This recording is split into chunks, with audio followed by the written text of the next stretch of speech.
আসসালামু আলাইকুম, স্বাগত জানাচ্ছি আরটিভির রাতের সংবাদে। আপনাদের সঙ্গে আছি আমি ফারিয়া শারমিন। স্বৈরাচার যেন আর কখনো মাথাচাড়া দিতে না পারে, বাংলাদেশে এমন রাষ্ট্র ব্যবস্থা চায় বিশ্ববাসী। অন্তর্বর্তী সরকারের প্রধান উপদেষ্টা অধ্যাপক ডক্টর মোহাম্মদ ইউনূসের কাছে এই আশা জানিয়েছে বিভিন্ন দেশ। জাতিসংঘের প্রধান উপদেষ্টার সফর নিয়ে সন্ধ্যায় পররাষ্ট্র মন্ত্রণালয়ে সংবাদ সম্মেলনে এই কথা জানান উপদেষ্টা মোহাম্মদ তৌহিদ হোসেন। বিলাল হোসেনের রিপোর্ট। জাতিসংঘের ৭৯তম সাধারণ অধিবেশনে অন্তর্বর্তী সরকারের প্রধান উপদেষ্টা ডক্টর ইউনূসের অংশগ্রহণের বিষয়ে সংবাদ সম্মেলন পররাষ্ট্র মন্ত্রণালয়ের। ছাত্র জনতার যে অভ্যুত্থান ছিল তাতে যারা যুক্তরাষ্ট্রের প্রেসিডেন্ট জো বাইডেন সহ বিভিন্ন রাষ্ট্র ও সরকার প্রধানের সঙ্গে ২৫টি দ্বিপাক্ষিক সফল বৈঠক হয়েছে জানিয়ে পররাষ্ট্র উপদেষ্টা বলেন, আলোচনায় গুরুত্ব পেয়েছে রোহিঙ্গা ইস্যু। যতজন তার সাথে দেখা করেছেন, এমনকি যারা দেখা করেন মানে ওয়ান টু ওয়ান দেখা করেন তাদের অনেকে কিন্তু বাংলাদেশের সাথে এই ট্রানজিশনে সার্বিকভাবে সহায়তার কথা বলেছেন। প্রত্যেকটি জায়গাতেই রোহিঙ্গা প্রসঙ্গে এই কথা স্পষ্টভাবে উনি বলেছেন, আমি বলেছি। সেটা হলো যে এর সমাধান নিহিত সীমান্তের ওই পারে। সাইডলাইনে ভারতের পররাষ্ট্রমন্ত্রীর সঙ্গে বৈঠকে শেখ হাসিনার বিষয়ে কোনো আলোচনা হয়নি জানিয়ে পররাষ্ট্র উপদেষ্টা বলেন, বিমস্টেক সম্মেলনে মোদির সঙ্গে সাক্ষাৎ হতে পারে ডক্টর ইউনূসের। আমার কাছে মনে হয়েছে যে এটার চেয়ে আরো গুরুত্বপূর্ণ প্রসঙ্গ ছিল, সেগুলি নিয়ে কথা বলা উচিত, আমি তাই করেছি। বিমস্টেকের সামিট যখন হবে, প্রত্যাশিত, এখনো ডেট হয়নি, সম্ভাবনা আছে নভেম্বরেই হবে, সেখানে হয়তো দুই পক্ষের মধ্যে আলাপ আলোচনা হতে পারে। চলমান ভিসা সমস্যা দ্রুত সমাধানের আশ্বাস মিলেছে ইতালির কাছ থেকে। এদিকে ৪ অক্টোবর ঢাকায় সফরে আসছেন মালয়েশিয়ার প্রধানমন্ত্রী আনোয়ার ইব্রাহিম। ইতালিয়ান রাষ্ট্রদূতের কথা হয়েছে, আমি প্রসঙ্গটা তুলেছি। আমার এখানে সম্ভবত ৬০,০০০ পাসপোর্ট আটকে আছে, সেই নিজেও এটা নিয়ে লজ্জিত। এবং উনি আমাকে এটা ইতিমধ্যে বলেছেন যে তারা অতিরিক্ত অফিসার নিয়োগ করেছে অলরেডি, তারা কিছুদিনের মধ্যে আসবে। নির্বাচন বিষয়ে প্রশ্নে উপদেষ্টা বলেন, কমিশনগুলো সংস্কার প্রস্তাবের পর নির্বাচনী রোডম্যাপ দেয়া হবে। স্টেক হোল্ডারের সাথে আলাপ আলোচনার প্রশ্ন আছে, তখন সত্যিকার অর্থে তখনই কিন্তু রোডম্যাপটা ঠিক করা যাবে। তখন বিলাল হোসেন, আরটিভি, ঢাকা। অন্তর্বর্তী সরকারের প্রধান উপদেষ্টা ডক্টর মোহাম্মদ ইউনূসের সঙ্গে সৌজন্য সাক্ষাৎ করেছেন ঢাকায় নিযুক্ত ফিলিস্তিনের রাষ্ট্রদূত ইউসুফ এসওয়াই রমজান। সকালে রাষ্ট্রীয় অতিথি ভবন যমুনায় সাক্ষাৎ করেন তিনি। বৈঠকে পারস্পরিক স্বার্থ, ফিলিস্তিন রাষ্ট্রের প্রতি বৈশ্বিক সমর্থন, গাজায় গণহত্যা এবং মধ্যপ্রাচ্যের উত্তেজনা প্রসঙ্গে আলোচনা হয়। এ সময় জাতিসংঘের অধিবেশনে দেওয়া প্রধান উপদেষ্টার বক্তৃতায় প্রশংসা করে ফিলিস্তিনি রাষ্ট্রদূত বলেন, এটি সময় উপযোগী এবং ফিলিস্তিন ইস্যুতে একটি অত্যন্ত প্রয়োজনীয় স্পটলাইট তৈরি করেছে। প্রধান উপদেষ্টা ফিলিস্তিন রাষ্ট্র জনগণের প্রতি বাংলাদেশের অব্যাহত সমর্থনের কথা জানান।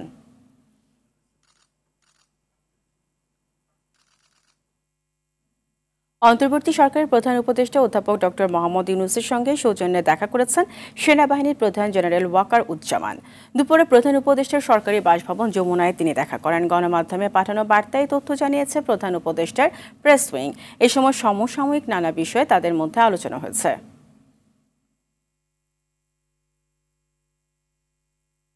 বিদেশে পাচার হওয়া অর্থ পুনরুদ্ধার ও দুর্নীতি প্রতিরোধে দুর্নীতি দমন কমিশন দুদককে সহযোগিতা করবে ইউরোপিয়ান ইউনিয়ন।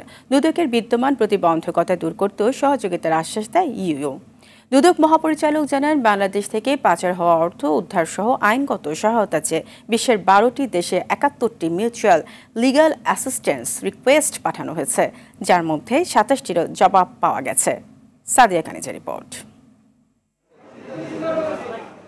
আওয়ামী লীগ আমলে গত ১৬ বছরে ১১ লাখ কোটি টাকারও বেশি অর্থ বিদেশে পাচার হয়েছে, এমন তথ্য ওয়াশিংটন ভিত্তিক গবেষণা প্রতিষ্ঠান গ্লোবাল ফিনান্সিয়াল ইন্টিগ্রিটির। সবচেয়ে বেশি পাচার হয়েছে কানাডা, অস্ট্রেলিয়া, যুক্তরাষ্ট্র, সংযুক্ত আরব আমিরাত, মালয়েশিয়া, সুইজারল্যান্ড ও সিঙ্গাপুরে।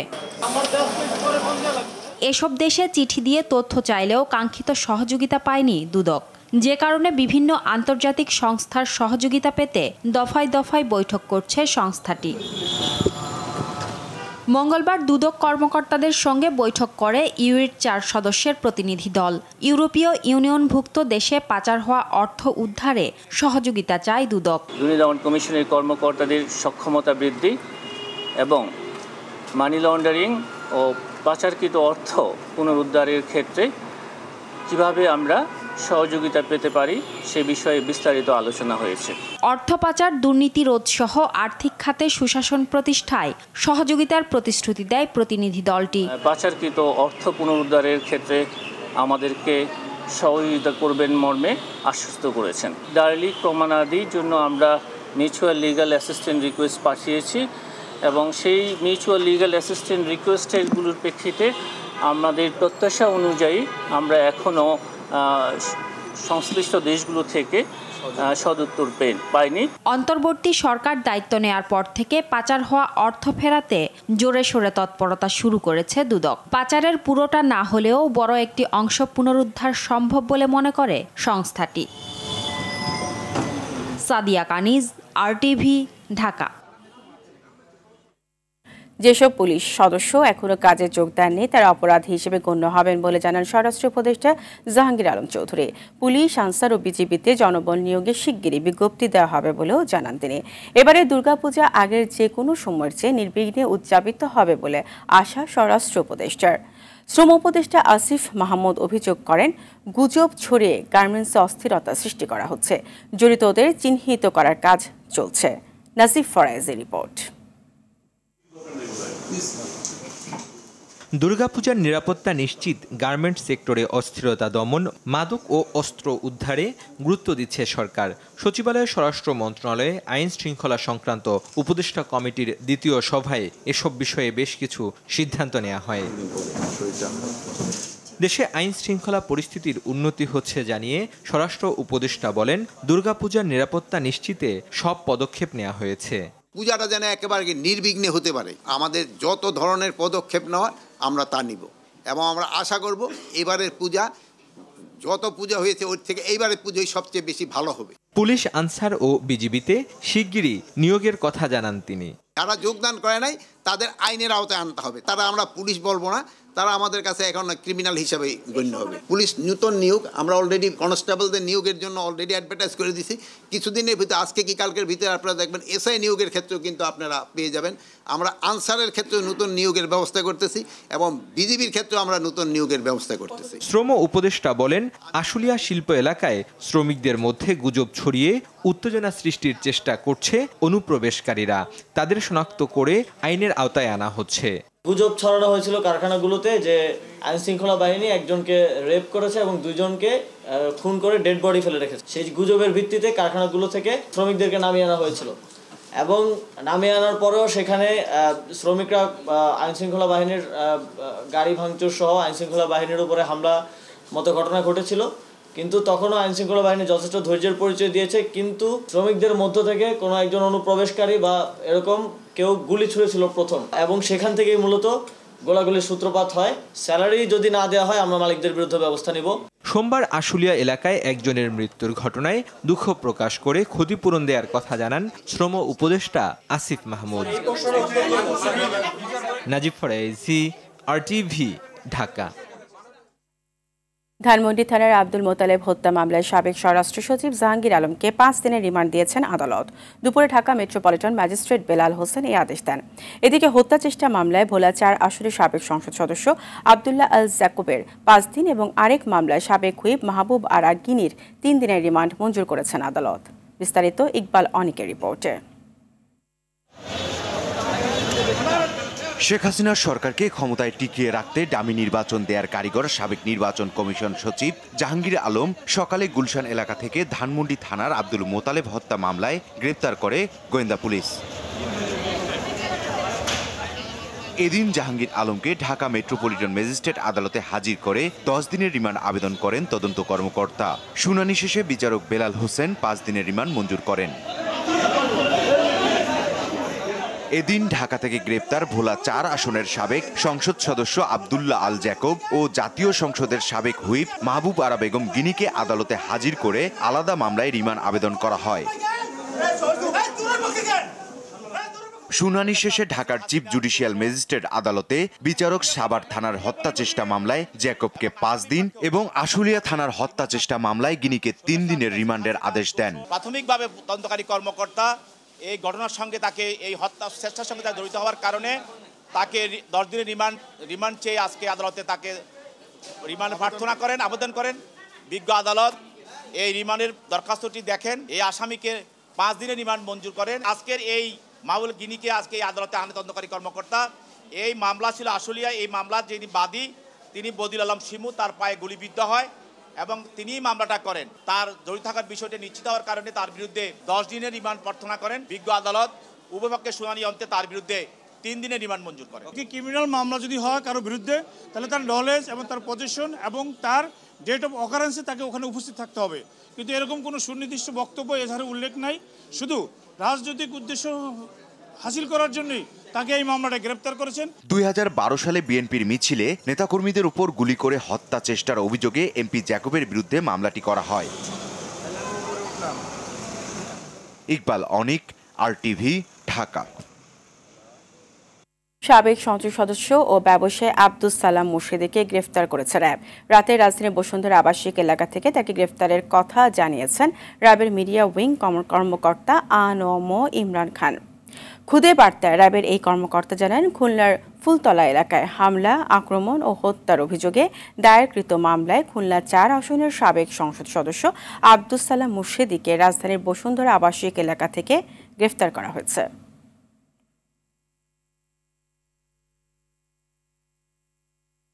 বগুড়া 2 আসনে জাতীয় পার্টির সাবেক সংসদ সদস্য শরীফুল ইসলাম জিন্নাহ ও সাবেক মন্ত্রিপরিষদ সচিব কবির বিন আনোয়ারের বিরুদ্ধে দেশ ত্যাগে নিষেধাজ্ঞা জারি করেছেন আদালত। কবির বিন আনোয়ারের স্ত্রী তৌফিকা আহমেদের বিদেশ যাত্রাও নিষেধাজ্ঞা দিয়েছেন আদালত।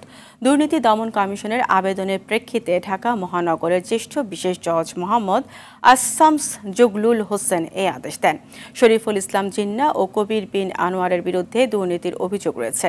তাদের বিরুদ্ধে অবৈধ বিপুল পরিমাণ অর্থ আত্মসাৎ, দুর্নীতি ও ক্ষমতার অপব্যবহারের বিষয়ে দুদকের তদন্ত চলছে।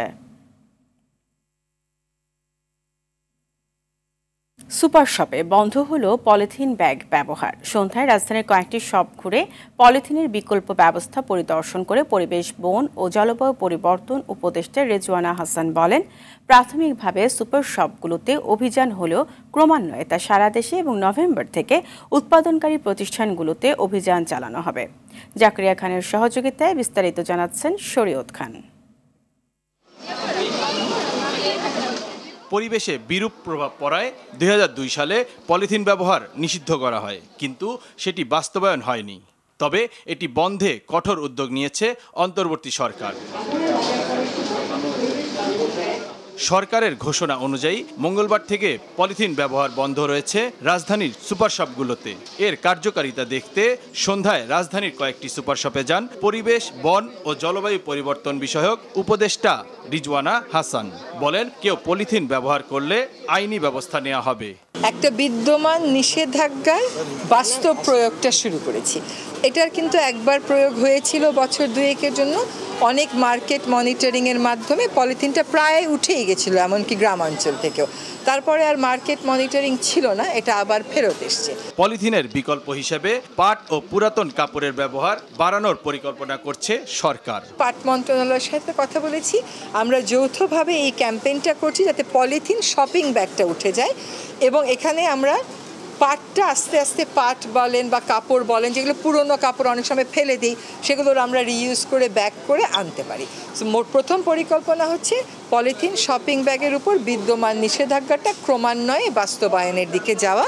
আমরা সুপার শপগুলো দিয়ে শুরু করেছি, ক্রমে ক্রমে আমরা ঢাকার বাইরে যাব এবং এক পর্যায়ে মুদি দোকান, কাঁচা বাজার, সেখানেও দেশব্যাপী চলে যাব। কাঁচা বাজারে আমাদের কাজটা শুরু হবে 1 নভেম্বর থেকে। আইনের নিষেধাজ্ঞা সত্ত্বেও দেশে ব্যবহার হচ্ছে পরিবেশের জন্য ক্ষতিকর পলিথিন, প্রকৃতির পাশাপাশি যার প্রভাব পড়ছে মানবদেহেও। শরীয়ত খান, RTV, ঢাকা। সারা দেশে ইউনিয়ন পরিষদ চেয়ারম্যানদের অপসারণ করতে অন্তর্বর্তী সরকারের প্রতি আহ্বান জানিয়েছে বিএনপি। দুপুরে দলের কেন্দ্রীয় কার্যালয়ের সামনে আমার বিএনপি পরিবারের পক্ষ থেকে উপহার সামগ্রী বিতরণ অনুষ্ঠানে এমন দাবি জানান দলটির সিনিয়র যুগ্ম মহাসচিব রুহুল কবির রিজভী। ইউপি চেয়ারম্যানদের টিকিয়ে রেখে শেখ হাসিনার দোসরদের প্রশ্রয় দেওয়া হচ্ছে বলেও অভিযোগ করেন তিনি। ছাত্র জনতার বিপ্লবকে নস্যাৎ করতে গার্মেন্টস কারখানা ও পার্বত্য চট্টগ্রামে অস্থিরতা তৈরি করা হচ্ছে অভিযোগ করে রিজভী হুঁশিয়ারি দেন, প্রতিবেশী প্রভুদের মদত নিয়েও ষড়যন্ত্রকারীরা কিছুই করতে পারবে না। ইউপি চেয়ারম্যানদেরকে এখন বাতিল করছেন না কেন? এরাও তো সেই আওয়ামী লীগের গুন্ডা পান্ডা সন্ত্রাসী, এলাকার মধ্যে যারা বর্বরচিত ঘটনা ঘটিয়েছে। আমি উপদেষ্টা পরিষদে বলতে আপনাদের ভয় কিসের? কে আপনাদেরকে নিষেধ করছে? যারা শেখ হাসিনার অত্যন্ত সুবিধাভোগী তাদের গার্মেন্টসের লোকরা এসে অন্যান্য যেগুলো গার্মেন্টস আছে যারা নিরপেক্ষ গার্মেন্টস সেইখানটায় তারা হামলা করছে। হিন্দু ধর্মাবলম্বীদের উৎসব পালনে কেউ বাধা দিলে প্রতিহত করার ঘোষণা দিয়েছেন জামায়াতে ইসলামীর আমির ডক্টর শফিকুর রহমান। সন্ধ্যায় দলটি ঢাকা মহানগর দক্ষিণের উদ্যোগে রাজধানী চকবাজারে কর্মী ও সুধী সমাবেশে এ কথা জানান তিনি। অনুষ্ঠানে কেন্দ্রীয় মহানগরী নেতারা বক্তব্য দেন। নেতারা বলেন, নারী ও সংখ্যালঘুদের মর্যাদা অধিকার সমুন্নত রাখতে কাজ করবে জামায়াত।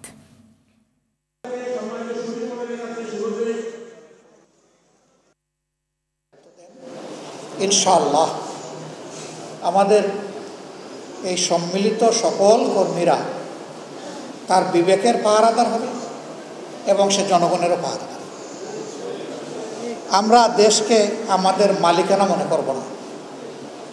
আল্লাহ তাআলা যদি এইরকম কোনো সুযোগ দেন, আমরা নিজেদেরকে সেবক এবং খাদিম মনে করি। যদি সেই সেবাটা আল্লাহ কবুল করেন, নিজেদেরকে আমরা সৌভাগ্যবান মনে করি। লেবাননে ইসরায়েলি স্থল অভিযানের মধ্যে ইসরায়েলের তেল আবিবে গোয়েন্দা সংস্থা মোসাদের ঘাঁটিতে হামলা চালিয়েছে সশস্ত্র গোষ্ঠী হিজবুল্লাহ। দেশটির গণমাধ্যম জানায়, ইসরায়েলে চালানো হিজবুল্লাহর সবচেয়ে বড় হামলা এটি। এদিকে লেবাননের দক্ষিণ সীমান্তে প্রবল প্রতিরোধের মুখে পড়েছে ইসরায়েল।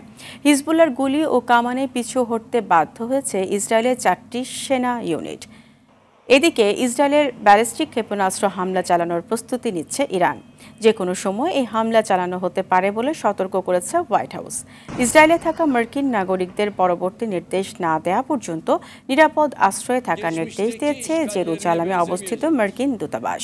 ইসরায়েলের স্থল অভিযানের নিন্দা জানিয়ে অবিলম্বে আক্রমণ বন্ধ করার আহ্বান জানিয়েছে তুরস্ক।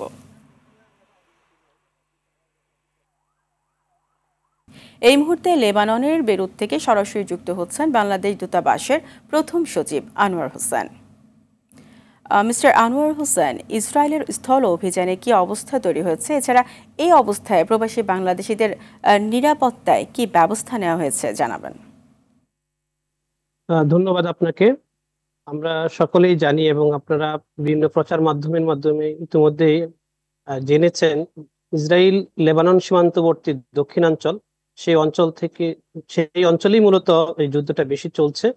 সেখানে আমাদের অনেক বাংলাদেশি প্রবাসী কাজ করতেন। বিশেষ করে সেই অঞ্চলগুলোতে তুলনামূলকভাবে এগ্রিকালচারাল ফার্ম বেশি ছিল, কিছু কলকারখানা ছিল, কোম্পানি ছিল, যেখানে আমাদের প্রবাসী বাংলাদেশিরা কাজ করতেন। যুদ্ধ যখন ভয়াবহ পরিস্থিতি আকার ধারণ করে, আমরা আগে থেকেই তাদেরকে সতর্ক করেছিলাম সেই সব জায়গাগুলো থেকে নিরাপদ স্থানে চলে আসার বিষয়ে। আরেকটি বিষয় ছিল বৈরুতের দাহিয়ে অঞ্চল, যেখানে মূলত শিয়া অধ্যুষিত অঞ্চল এবং যেখানে হিজবুল্লাহর নিয়ন্ত্রিত এলাকা হিসেবে বলা হয়ে থাকে এবং আক্রান্ত হয়েছেন যেখানে হাসান নাসরুল্লাহ হিজবুল্লাহর প্রধান। সেই এলাকাগুলোতেও অনেক বাংলাদেশি কাজ করতেন, বিভিন্নভাবে ছিলেন। আমরা তাদেরকে সেসব অঞ্চল থেকে ত্যাগ করে নিরাপদ স্থানে নিয়ে আসার জন্য সতর্ক করে দিই। সময়ে সময়ে আমরা অবহিত করি, তারই আলোকে তারা তুলনামূলকভাবে নিরাপদ স্থানে চলে এসছেন। আমাদের জানা মতে, আমাদের কাছে তথ্য অনুসারে এই পর্যন্ত মোট 5 জন বাংলাদেশি এই ধরনের বিস্ফোরণ কিংবা যখন ইসরায়েলের হামলা হয়েছে সেই সময় তারা আহত হয়েছেন। তবে তারা প্রাথমিক চিকিৎসা নিয়েছেন। এখন তারা সকলেই শঙ্কামুক্ত, তারা নিজেদের বাসায় রয়েছেন। সকলের সাথে আমাদের যোগাযোগ আছে। আরেকটি বিষয় হচ্ছে যে বাংলাদেশ দূতাবাস সর্বক্ষণই, বিশেষ করে প্রবাসী কমিউনিটি যারা আছেন তাদের সাথে সমন্বয় করে যেসব অঞ্চলগুলো বৈরুত থেকে উত্তরের দিকে, সাধারণত এই অঞ্চলগুলো একটু নিরাপদ, সেই সব জায়গাগুলোতে আমরা তাদেরকে স্থানান্তরিত করার চেষ্টা করেছি এবং প্রবাসী বাংলাদেশিরা এই ক্ষেত্রে অগ্রসর হয়েছেন, দূতাবাসের সহযোগিতা নিয়েছেন, সমন্বয় করে যাতে করে কোনো ধরনের অনিরাপদ স্থানে বাংলাদেশ কেউ না থাকেন সে বিষয়ে আমরা সতর্ক করছি। এবং আমরা যেসব জায়গাগুলোতে ইতিমধ্যে তারা আশ্রয় নিয়েছেন সেখানে আমরা খাদ্য সহায়তা নিয়ে গিয়েছি, ওষুধ দিয়েছি, শিশুদের জন্য, নারীদের জন্য বিশেষ সহায়তা নিয়ে গিয়েছি এবং আমরা নিয়মিতভাবে তাদের খোঁজখবর রাখছি। দূতাবাসের পক্ষ থেকে হটলাইন খোলা হয়েছে এবং বিভিন্ন সামাজিক যোগাযোগ মাধ্যমে সার্বক্ষণিক তাদের সাথে খোঁজখবর রাখা হচ্ছে। তুলনামূলকভাবে আমাদের বাংলাদেশিরা এখন পর্যন্ত নিরাপদ স্থানে রয়েছেন। এখনো যদি কেউ অনিরাপদ অবস্থায় থেকে থাকেন, আমরা যখনই খবর পাচ্ছি সাথে সাথে তাদেরকে নিরাপদ স্থানে নেওয়ার ব্যবস্থা গ্রহণ করছি। জি, আপনাকে অসংখ্য ধন্যবাদ। রাতের সংবাদ এই পর্যন্তই। সবশেষ সংবাদ জানতে যে কোনো মোবাইল ফোন থেকে 2414 নম্বরে ডায়াল করুন। মধ্যরাতের সংবাদ রাত 1টায় দেখার আমন্ত্রণ রইল। ধন্যবাদ সবাইকে।